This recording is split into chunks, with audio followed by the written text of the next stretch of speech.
Bienvenue dans cette deuxième partie de Info Trésor consacrée à la procédure d'exécution des dépenses publiques. Et nous sommes toujours avec le payeur général du Trésor.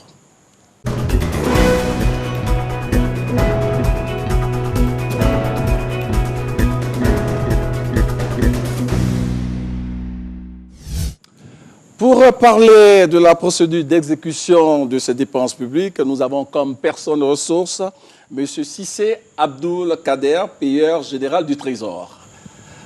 Monsieur Abdoul Cissé, après plusieurs années de retard, il se trouve qu'un fournisseur peut voir son dossier rejeté. Alors comment vous pouvez expliquer une telle situation? Je voudrais donc préciser que lorsque le dossier arrive sur le comptable public a 5 jours francs pour soit accepter la dépense, la différer ou la rejeter. On ne pourrait donc pas avoir un cas d'une année ou même de plusieurs années de rejet alors que le fournisseur n'est pas informé. 5 jours après, le mandat de paiement qui est arrivé sur le comptable public doit avoir un statut. Soit il est accepté, ou il est différé, ou il est rejeté. Et lorsqu'il est rejeté, ou il est différé, l'ordonnateur, évidemment, va faire appel au fournisseur, va l'en informer et permettre donc la correction du dossier avant retransmission au comptable public. Parlez-nous un peu de ces 10%, de ces 15% sur le paiement des fournisseurs. Certains aimeraient avoir des éclairages sur ces retenues. Évidemment, le comptable public a une fonction importante qui est la fonction de caissier.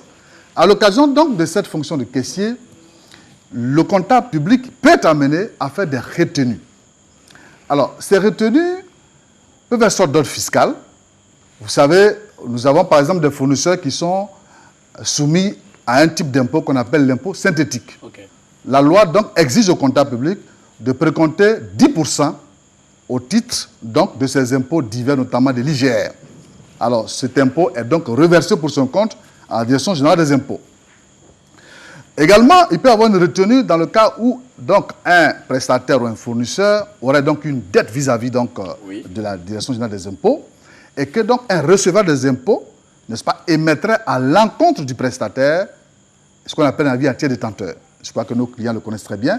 L'avis à tiers détenteur donc, va permettre au comptable public de faire une ponction sur la créance en vue du règlement de la dette fiscale, n'est-ce pas, du fournisseur. Alors, vous avez donc ces cas de retenue. Donc 10%, c'est un 10% totalement réglementaire. Ensuite, il peut y avoir également d'autres types d'oppositions. Oui. Dans le cas des affaires, un fournisseur peut, n'est-ce pas, faire l'objet d'une saisie de la part d'un autre créancier. Alors la saisie va consister donc au comptable public qui reçoit cette saisie-là, qui est donc un acte de justice qui va lui permettre donc de faire une retenue, une ponction, soit partiellement ou totalement de la créance qu'il doit payer pour reverser ça au tiers saisissant.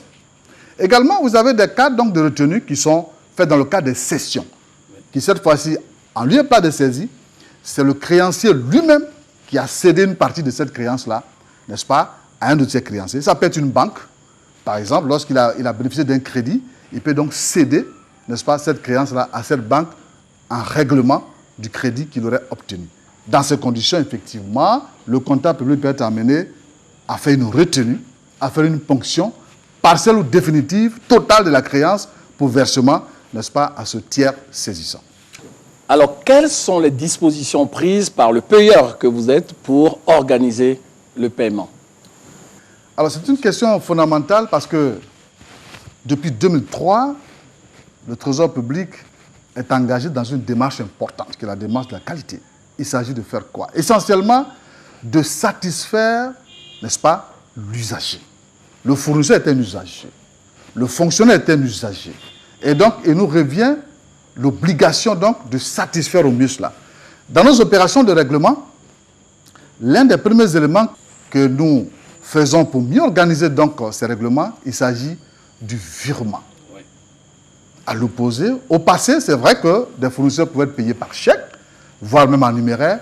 Aujourd'hui, tous les créanciers sont donc réglés par virement automatique sur les comptes bancaires dans les banques. Mais pourquoi? Alors cela est très important. C'est important pour lui-même, c'est important pour nous, c'est important pour lui également, ses créanciers. Je vous prends le cas, par exemple, d'une banque. Le virement a cela de caractère, c'est que c'est plus fiable. Parce que, imaginez-vous un banquier donc, qui aurait fait crédit à un fournisseur, évidemment, si le règlement ne fait pas par virement sur le compte concerné, évidemment, cela peut avoir une déperdition du revenu qui est attendu.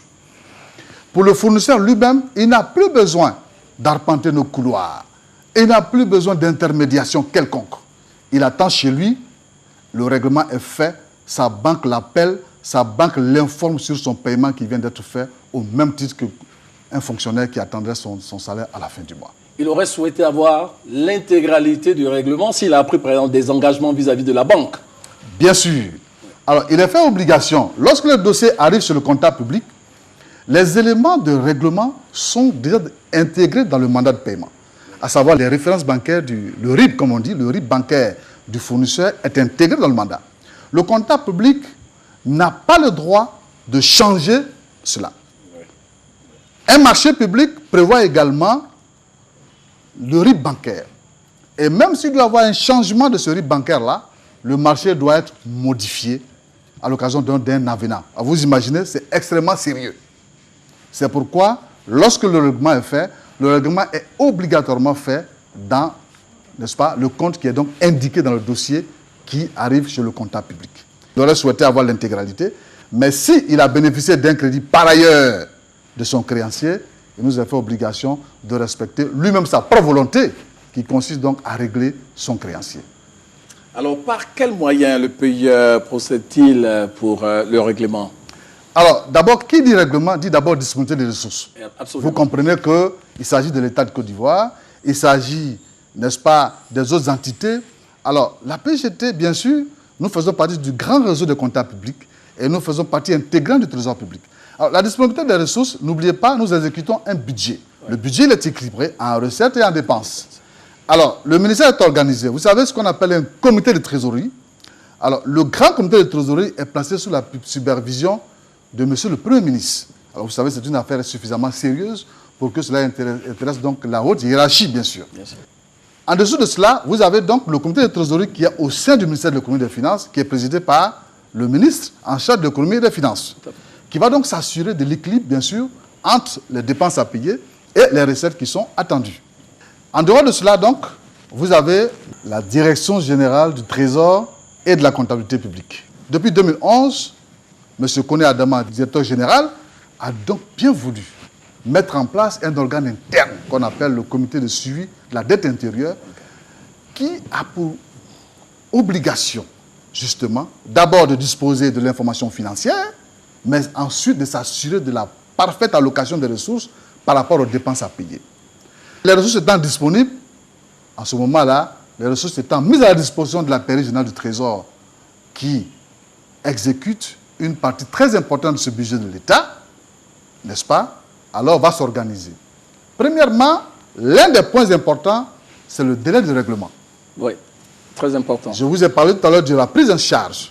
Le dossier étant accepté par le comptable public, l'État se donne 90 jours pour régler cette dépense.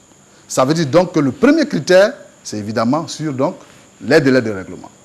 Le PGT donc s'organise à travers les outils informatiques dont il dispose, de disposer de la maturité de chaque type de créance. De telle sorte donc qu'à maturité, les règlements sont opérés sans intermédiation, sans, n'est-ce pas, intervention quelconque des fournisseurs. Les paiements sont réglés à bonne date et, n'est-ce pas, à tous les fournisseurs. Alors ça, c'est important. C'est important de disposer donc des outils modernes. C'est important pour assurer la célérité des dépenses, évidemment de s'automatiser. Nous ne sommes plus donc à l'ère ancienne. Nous utilisons les technologies de l'information et de la communication. Nous nous organisons. Nous sommes une administration qui est passée au numérique et cela nous permet donc d'exécuter des grands programmes de paiement dans des délais très rapprochés. Alors, quel dispositif avez-vous mis en place pour recevoir ces clients? Parce que dans le cadre de votre mission, il faut le dire, vous recevez de nombreux clients. Bon an, mal an, la Pairie générale du Trésor a dans son portefeuille un peu plus de 3000 fournisseurs. Ah ouais. Imaginez-vous, mais également les fonctionnaires que nous payons, les fonctionnaires sont un peu plus de 150 000. la PGT est donc obligée de s'organiser pour satisfaire donc cet usager. Pour ça, nous avons d'abord déployé ce qu'on appelle donc l'accueil physique. Nous avons ouvert donc un bureau spécial que nous appelons donc un bureau d'information qui est à l'accueil. Nous avons des hôtesses qui sont là, qui reçoivent tous les jours les usagers, les fournisseurs ou les fonctionnaires pour, n'est-ce pas, donner une réponse à leurs préoccupations diverses. En dehors de cela, nous avons évidemment un site web. Vous avez le site web du Trésor public, vous avez le site web même de la PGT qui nous permet de communiquer avec nos différents usagers. Le meilleur est à venir. Bientôt, en 2015, nous allons passer à d'autres outils qui vont nous permettre donc d'avoir une plateforme d'échange direct avec tous nos usagers. Avant de boucler ce magazine, vous avez certainement un message à l'endroit des fournisseurs de l'État.